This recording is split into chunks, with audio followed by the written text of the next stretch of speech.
Là, il commence à y avoir des agriculteurs qui s'en rendent compte. Puis des hommes d'affaires, des femmes d'affaires. Ah, ben, coudonc. La bourse de carbone, c'est peut-être pas bon. Les agriculteurs québécois exigent la fin de la bourse de carbone. Ce mécanisme, qui est l'équivalent de la taxe de carbone, alimente la hausse du prix des aliments depuis plusieurs années. Ça tombe-tu mal? C'est cher dans les épiceries présentement. Étant donné que la taxe de carbone fédérale a été suspendue, nos fermiers à nous sont moins compétitifs. Bravo! Lâchez pas! Martin Ménard, journaliste pour la Terre de chez nous. Nous sommes ici à Saint-Jean-sur-Richelieu, en Montérégie.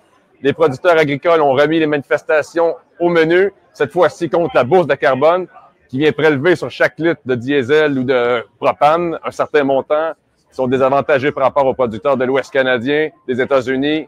Jérémy Letellier nous explique pourquoi.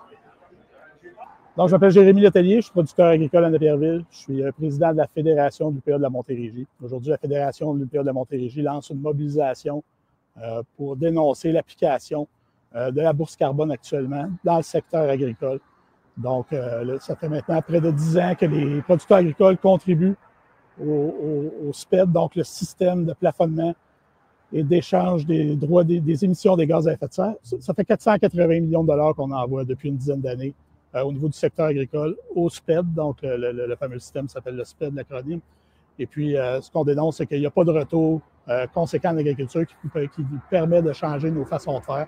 Donc, on se fait refiler une facture qui, normalement, devrait être destinée aux grands émetteurs de carbone et on n'a pas d'alternative pour contrer cette taxe.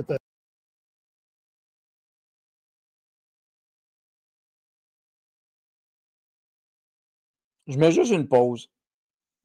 Parce que voyez-vous, il est là le problème dans ce qu'il vient juste de dire. Il ne se rend pas compte qu'il répète les mêmes niaiseries qu'il nous a mis dans la marde. Est-ce un réveil ou un rêve? Ben, Jacques, pas tout à fait. C'est un début. Là, si on somme là, on mêlé. Je vais reculer le petit bout, vous allez comprendre ce que je veux dire. C'est ça que je dis qu'il faut continuer à informer les gens. Regardez bien. Lui, là, ce qu'il n'aime pas, c'est pas qu'il y ait une bourse de carbone. C'est parce que les grands pollueurs de GES émetteurs, eux autres, sont moins touchés par ça. Ah. Alternative pour contrer cette tarification-là.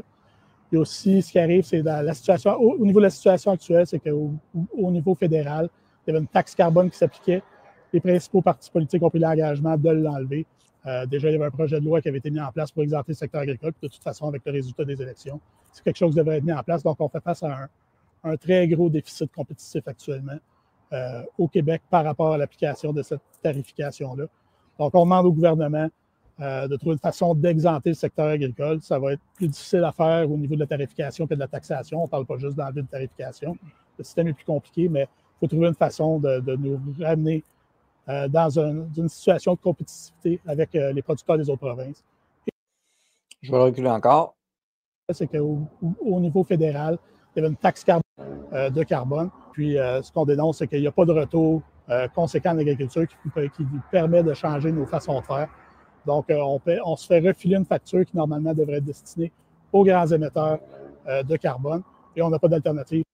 Alors, on se fait refiler une facture qui devrait être refilée aux grands émetteurs de carbone.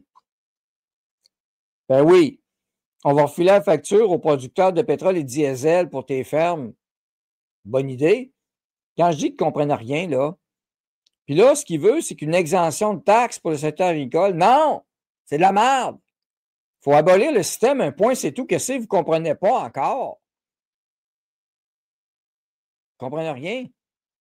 Napierville, ils ont voté 45 pour les libéraux de Nathalie Provost contre les armes à feu, cette gang-là. C'est ça, ils n'ont rien compris. Ils sont dans le minding encore, dans le mindset. Moi, c'est pas juste, c'est les gros qui devraient payer, pas moi. Ah, je veux une exemption pour mon secteur à moi. Vous n'avez rien compris encore. Ça ne fait pas assez mal. C'est malheureux, mais c'est ça. Il faut enlever ces taxes-là. Enlever ça, zéro, zéro. Pas compliqué avant 2012, là, il y a 2011. Il n'y avait pas de ça, puis ça allait très bien.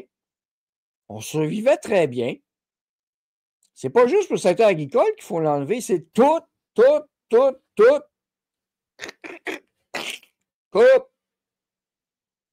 Ils ne comprennent rien.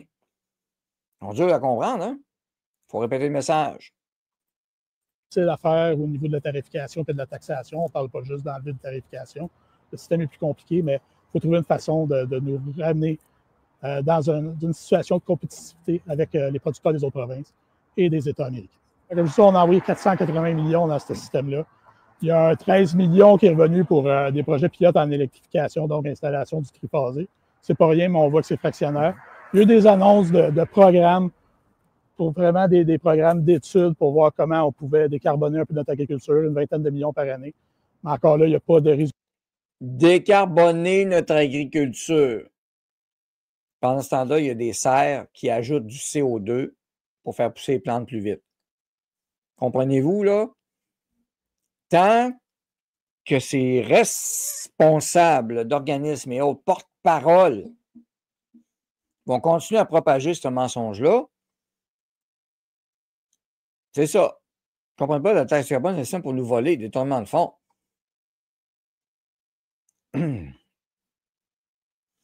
Décarboner, l'agriculture décarbonée.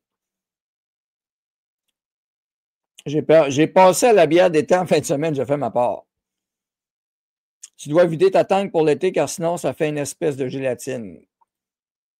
Continuez les cultivateurs à voter pour les libéraux. Décarboner, Fitzgibbon avec ce mot à bouche. Les tracteurs à batterie. Ouais, vas-y, magasiner les tracteurs à batterie. Moi, je suggère qu'on bâtisse une nouvelle compagnie de tracteurs au Québec, Lyon Électrique Tracteur. Exact, le CO2 stimule le développement végétal en plus. C'est fort ce qu'il dit, hein? On réécoute. C'est juste le petit bout. Non, il en dit des choses, hein? Mais il n'est pas conscient. Comment on pouvait décarboner un peu notre agriculture, une vingtaine de millions par année. Mais encore là, il n'y a pas de résultats concrets qui se font sentir sur le terrain. Puis il n'y en aura pas à court ou à moyen terme, c'est clair. Donc, actuellement, il y a 1 milliard de dollars d'accumulés dans le fonds d'électrification que le gouvernement administre, mais qui n'applique pas des programmes de décarbonation. Puis pendant ce temps-là, nous autres, on paye une très lourde note par rapport à ça. Alors, on a un gouvernement qui a 1 milliard pour l'électrification, mais il ne devrait pas une partie de cet argent-là pour la décarbonation. Ils comprennent sur rien. Si on avait décarboné dans les années 90, Guy Carbonneau aurait été exclu des Canadiens de Montréal. Bon. Puis les serres sont recouvertes de plastique, c'est vraiment décourageant de l'entendre. Et on manque de CO2 en ce moment, je le vois très bien dans les forêts. Oui.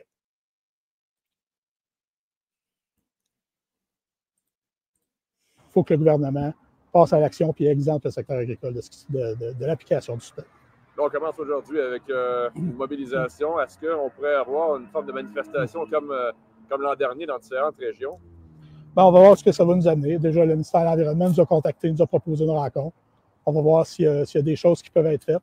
Il y a quand même eu des déclarations qui laissent croire que le gouvernement réfléchit à la situation. Fait, on n'arrangera pas dans l'hypothétique tout de suite. Aujourd'hui, nous autres, on lance le message qu'il y a un problème. Puis je pense que ça va être au gouvernement à réagir en conséquence puis à être logique par rapport à l'application du système.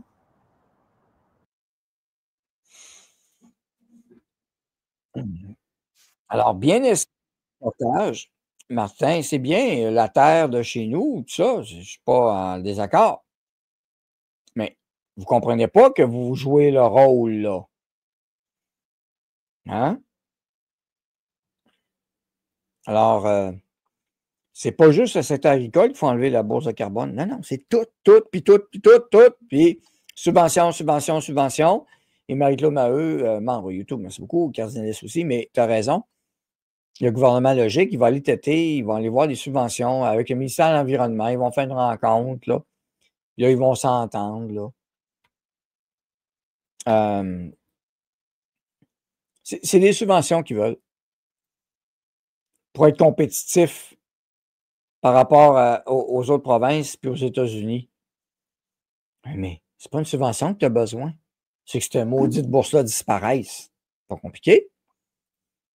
Ils ne comprennent pas. Alors, si dans nos services, nos chaînes de distribution, ben, on surtaxe, puis on taxe, ça ne ira pas vite. Alors,